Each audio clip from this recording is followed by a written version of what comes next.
Yvette Lopez. Thank you for joining us at the Roar webinar series. This week we've dedicated all week to careers. Many of us are thinking about what's next. A lot of people are being laid off, as you know, and thinking about what do they do. And in addition to preparing the tools that they need in order to present themselves in the way that they want to, we thought we would bring a few experts to walk us through some of the things that they're seeing, observations out there, and some thoughts that they have. Thank you for joining us. Well, thank you so much for having me. This is quite an honor, and I hope that what I have to share is helpful to those who are with us today. Absolutely, it will be. So let's get right to it.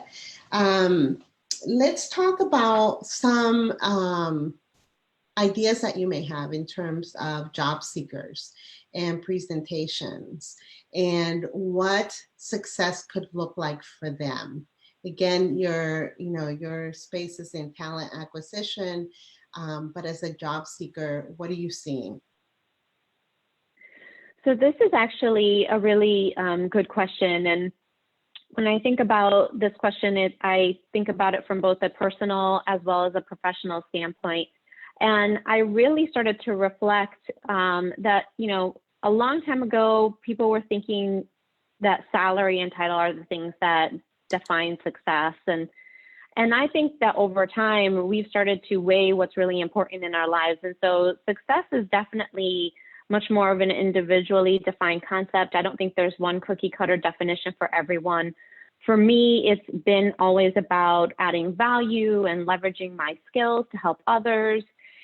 It's when I, find that I can help someone or help a team where they can rely on me to get things done. And I think this is what a lot of leaders are looking for. So this is where it switches for me, and I then transition into my professional HR lens. A lot of leaders are looking for team members that they can trust and count on to meet expectations and get things done. We're all moving at such a rapid pace all the time, and it's really important to make sure that you're doing the right thing even when others are looking. So much now, we have a lot of people who are working remotely, and being able to be reliable and consistent in this different world is just so important. So if you're able to find reward in what it is that you're doing, I think that is what will define success for you.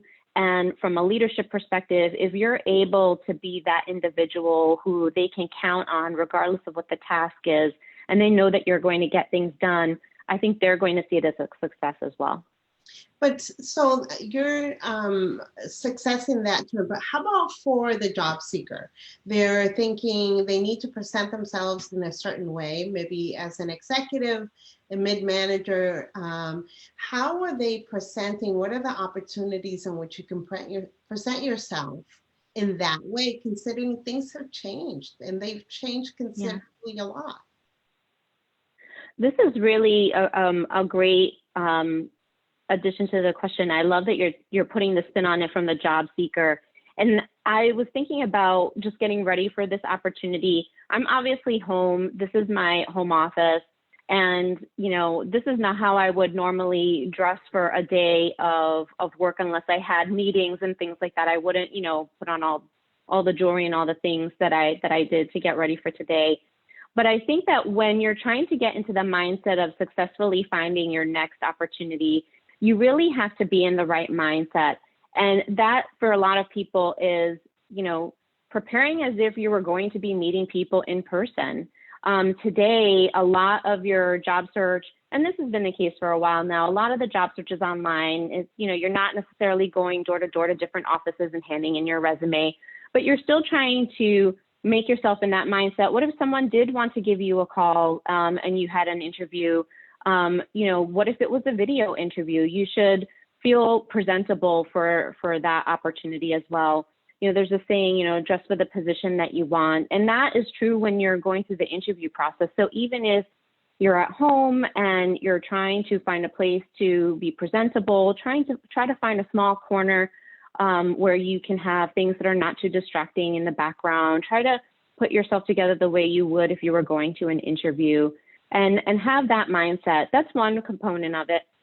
Additionally, it's, treating looking for a job like a job. And so making sure that you're structured and organized and have your day sort of scheduled so that you can dedicate some key moments to the real job hunt, as well as, reviewing your resume and fine tuning it to make sure that it's aligning with the jobs that you're looking for and that you're interested in. So, and that takes a long time. It takes a long time because there's different thoughts in regards to how your resume should be presented. There's some folks that think that you should have a different resume for the different type of job that you're seeking. And some folks think you can have a general resume and that should suffice. What are your thoughts? So I think one, that is a little overwhelming. Just having been in that position myself, even recently, it requires a lot of work to make sure that you're having different versions of your resume. And so what I would do is really try to leverage this opportunity to think about what is it that you really want to do next. These are really uncertain times. And so I don't want to discount how, challenging and frightening it could be for a lot of people right now. As I said, it recently happened to me. And there's this temptation to apply for anything that looks like it could be a fit. But what you want to do is make sure that you don't do that. Recruiters and hiring managers know exactly what they're looking for, and they can tell really quickly if you're the right fit or not.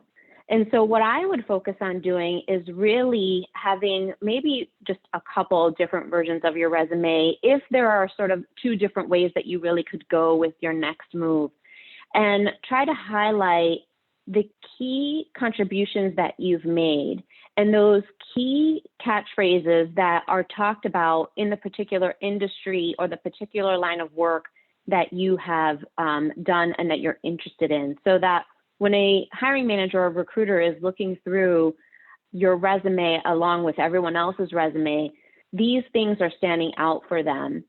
And so I would just try to not overburden yourself, don't overwhelm yourself by having so many different versions of your resume that you also might lose track of them all, but try to really hone in and make one or two versions that are really solid and really strong, and no more than 2 pages too. Really try to keep it to a minimum, because they're oftentimes not going to review every little detail.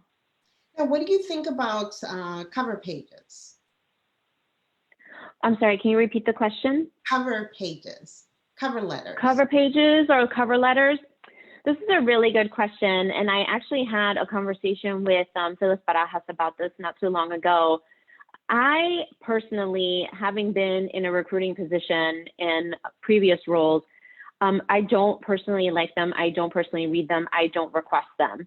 I have been in the position, though, on the other side, where I've been applying for positions and I see that it has been asked for.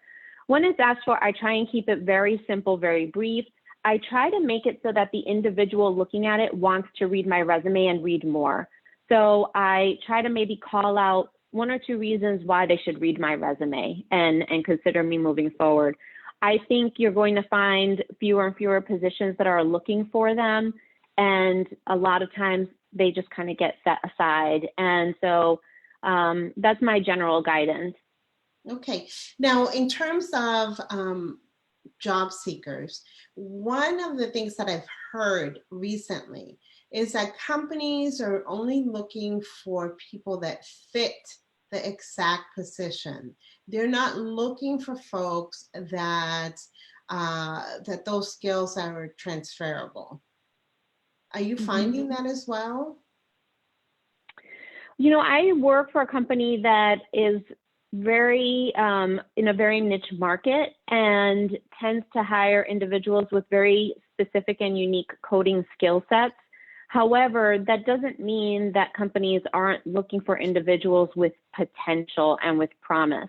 So I think the way to help you stand out, if you believe that you have the skills and you might be missing one tactical or technical component that they're looking for, is to try to call that out up front, and try to give them an opportunity to see, oh, this individual doesn't have, this particular skill set at the moment, but they've done all these other things that tell me that we might be able to train them on this one piece, but they have everything else that we're looking for.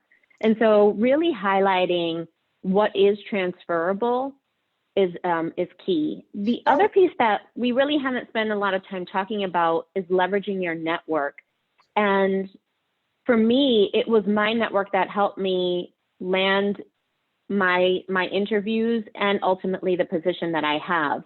And so, I've been on the flip side where you feel that your resume ends up falling into some black hole and you don't know if anyone's even going to look at it. And so you've put in all this effort and time. One of the ways to maximize the opportunity for getting your resume reviewed is if you utilize your network, those strongest relationships that you have, people who really know you and can speak on your behalf and advocate for you, individuals who have maybe been business partners or mentors or on your team. Those are the individuals who will be able to encourage those with the hiring decision to take a look at your resume and see beyond something that they might overlook if it went without some assistance. Now, one of the questions that we got yesterday through Facebook that we were not able to answer at the time, it was in regards to whether certifications are things that could be that bridge between the skills that you have and the skills that you're looking for. Mm-hmm. The employers. So, yeah, I think this is a great question. And, it's easier said than done getting certification. Number one, sometimes it costs money. And number two, if you're unemployed and you're on unemployment, it's not like you may have already access to funds in order to support that. So I want to make sure I'm not making light of the fact that sometimes to get additional expertise, even though you have now an abundance of time, is not an easy thing for a lot of people. Right. However, certifications or even college courses definitely can help fill the gaps and show employers that you have the discipline and the dedication to continuously improve and build upon your skill set. I personally do not have a degree in human resources. I have a master's degree. It's in a related field. I felt that getting my certification in human resources after being in the field for a couple of years was going to benefit me, give me more credibility. I found that it has. It was a great way to have a different learning experience too. I really was able to do it all on my own. So what I did was I purchased the materials to study from. I didn't take classes, so I didn't have the expensive classes, but I had, a smaller expensive study materials. And then I paid for the course to get certified, for the exam. And so, I had a couple of minor expenses. And so I was able, to make the most of a challenging situation at the time where I had limited resources. And I found that it has been beneficial to me in my career. And I think there are opportunities to gain extra skills, in a cost-effective way in order to help augment skills that you have and to try to say, listen, I know I have this gap that I don't necessarily have this exact thing that you're looking for on my resume, but these are all the things that I've been doing to close it, to show that I'm dedicated and I will do whatever it takes to better myself and to make myself a great candidate for the organization. And that makes a lot of sense. That makes a lot of sense. I think not only from the looking for a job perspective, the job seeker's perspective, but as an employer, looking at folks, I do often look at the certifications. I do often look to see what other things make them a better fit than what I'm seeing in terms of what they've done. I'm going to quickly poll to see what folks want to hear more about. So I'm just running the poll real quickly. Hopefully we'll be able to determine whether or not people want more information on the resume, interview tips, job trends, but we can speak on all three as we're getting the results now. And it looks like new job trends are what folks really want to hear about. Can you talk about, from your perspective, some of the job trends that you're seeing?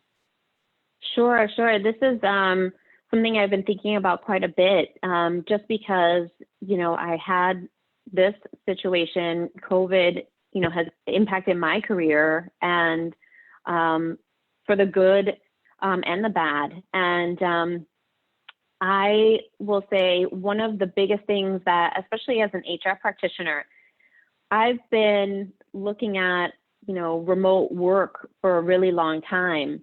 And I worked for a very large high-tech firm many years ago, and it was very difficult for leadership to feel comfortable with large quantities of employees potentially working remotely.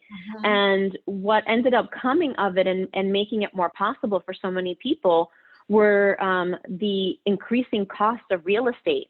And so when some of the facilities actually shut down, it basically forced them to come up with alternative working arrangements for a lot of the people.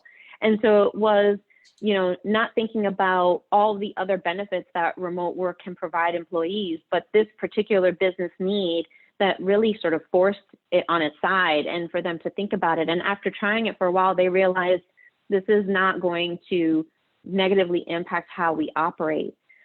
With COVID, it really is, for a lot of people, a requirement. For the company that I work for SimSpace, I would say the majority of our employees were already remote, but now we're all remote. And, we're starting to come up with our return to the office plan for the few people that are based out of the office. But we're going to start, I think we're really going to start to see a trend of more remote work opportunities. For a lot of companies, they're able to see that it can work, and it can be beneficial in a variety of ways. It doesn't come with some challenges, though. There's making sure that folks aren't losing out on work-life balance. It's really easy once you're home and you're working to sort of not have a start and a stop time. So it requires individuals to really try to establish their own boundaries and come up with what that new normal looks like. I know for a lot of people who had to make the switch from working in the office regularly to working from home regularly, it took a few weeks to really get into a good rhythm. And it's important to also come up with ways to keep people engaged, even if they're located in different places. And there are lots of really great resources out there to help individuals who manage teams that are remote. It's not terribly a new concept, but because of what's happened and because we're able to see it at such a grand scale, I think we're going to start to see that a lot more.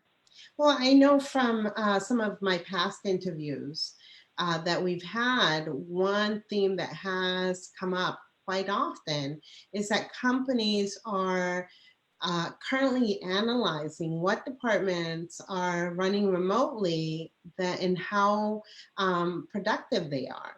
And based on the productivity, that's going to help them determine which ones stay remote. I'm sure that that's happening in lots of places. It's not necessarily something that we're tracking on a regular basis. We're doing a lot of tracking of how are people doing? How are people feeling? Do they still feel supported? What are, some of the things that might be making it difficult for them just because of everything else that's going on. And so productivity is definitely important. We're a business and those things are important, but we're also trying to make sure that we're being mindful of what else people have to juggle. A lot of times you've got employees who have children and they're in school when you're at work, and now everyone's all of a sudden together doing everything at the same time. And for others, they might have an individual that's ill and they're trying to care for that person. Or there are other things that are happening. So, maybe the individual is a single individual and they have lots of roommates. And so they're struggling with really finding a conducive place to work and that person really misses the office and wants to come back to the office. So there are lots of different unique situations that are going on that are also really important for businesses to be on the lookout for, and that's what I've been seeing at SimSpace. We've been making sure we're taking a pulse of that. Plus, I think companies, this is the opportunity for them to also level set, because I know for me in my particular home office, I have a really high internet speed just because I've worked from home for so long. My technology is really up to par. However, people that I've worked with, they're not home, so they don't have to have, a high or as high internet as you can get in your area. So I think companies may have to level set as well as individuals when they're thinking about working from home. For sure. And we can't take for granted that just because we have access to these things that everyone else does. And some people, may not have even had a laptop at their previous employer. Maybe they had, a tower and they can't just lug that thing home. And so, one of the things that we did early on in the COVID crisis was try to put together some guidance and best practices to help people feel that they had what they needed to work productively and comfortably from home.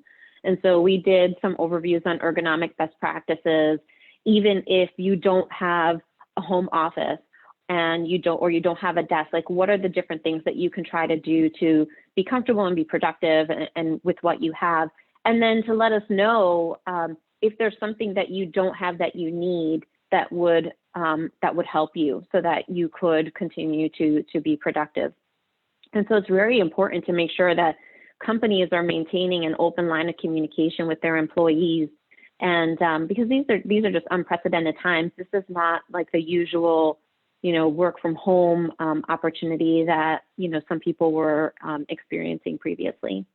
For the last few minutes that we have, can we briefly talk about resume, maybe some tips that you can offer job seekers? Again, this is my new favorite word, level set, 2 words, but let's level set and say that the people that we're talking to right now are executives or mid-managers.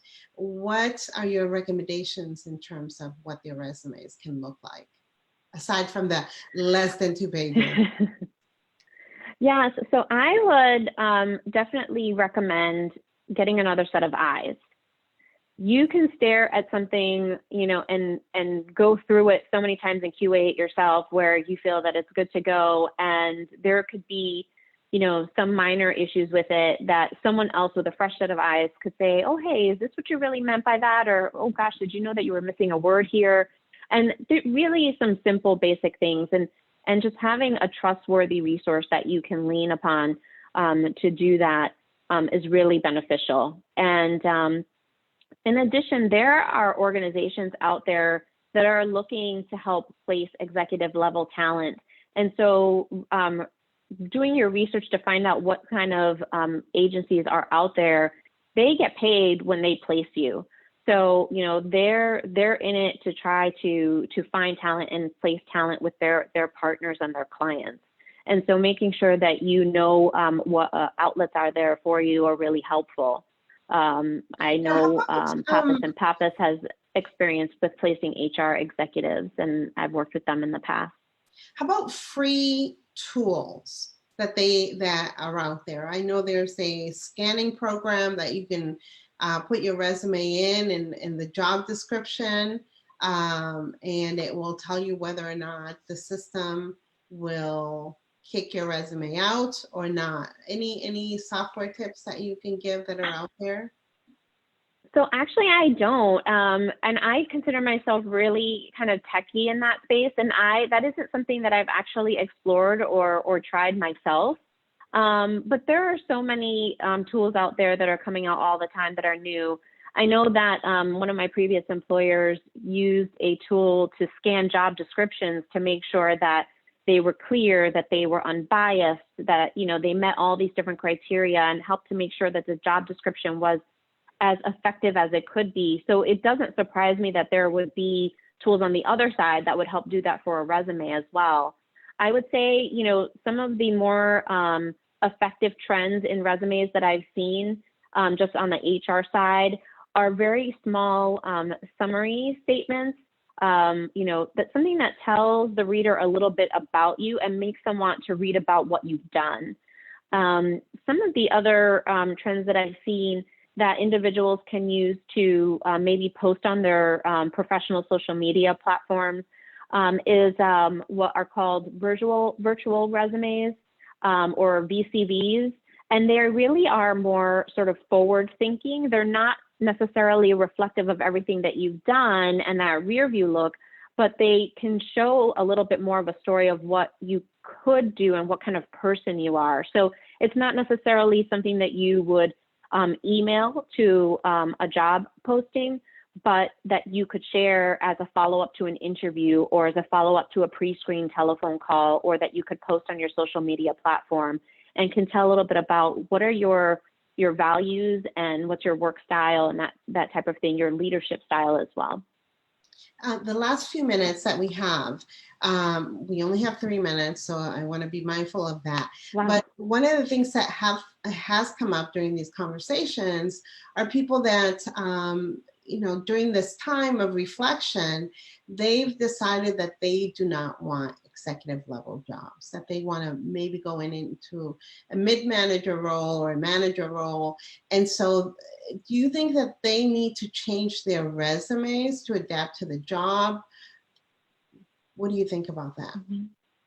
That's a really good question. And I think, more and more, we're not seeing individuals follow, a ladder of career progression. Those days too, I think are long gone for lots of people. And what they're doing is going after careers that they're passionate about and where they feel that they're making a contribution. And that could just, look like this instead of, the traditional ladder. And sometimes it means, wanting to take a step back. And I don't think there's anything wrong with that. I definitely feel that some employers, still will look at resumes and say, oh, well, goodness, this person's way overqualified for this role. And so, I would say you want to call some of those things out and acknowledge them up front. And it's something that you can do in your brief little cover letter email that I talked about. So I think a cover letter could be a very simple 2 to 3 sentence paragraph, very simple, very brief. It could be in your summary, so right under your name and your address, you call out, you can call out that you're a professional with a certain amount of experience looking to make a deeper contribution in a mid-management position. And so really calling out that this is something that you're looking for, that you want to take your skills and help organizations and help future leaders. And that really can help you stand out and really call out the fact that you're saying, listen, I acknowledge I used to do these things. Now I want to do these things instead. And then again, leveraging your network. I can't stress that enough. When I was impacted by a furlough, one of the first things I prioritized was what I call stopping the bleed of expenses, but also reaching out to my network and saying, I need your assistance. At one point in time, you offered assistance. I didn't say it that way, of course, but you offered assistance, and I'm looking to you to help, and I'm going to be making my next move. So a network is indispensable. Definitely spend time prioritizing your network. They can also help tell the story. Super. Yvette, thank you so much for being on the Roar webinar series. Great tips. A lot of information is out there. And if somebody wants to reach out to you, best way to do it is through LinkedIn. LinkedIn is perfect. And I'm happy to share my number once we connect on LinkedIn. I'd love to. Thank you. And this was a pleasure for me. I hope that what I shared was helpful, and thank you for the opportunity. Thank you so much, and have a great rest of the week. Thank you. You too. Take care. Bye-bye.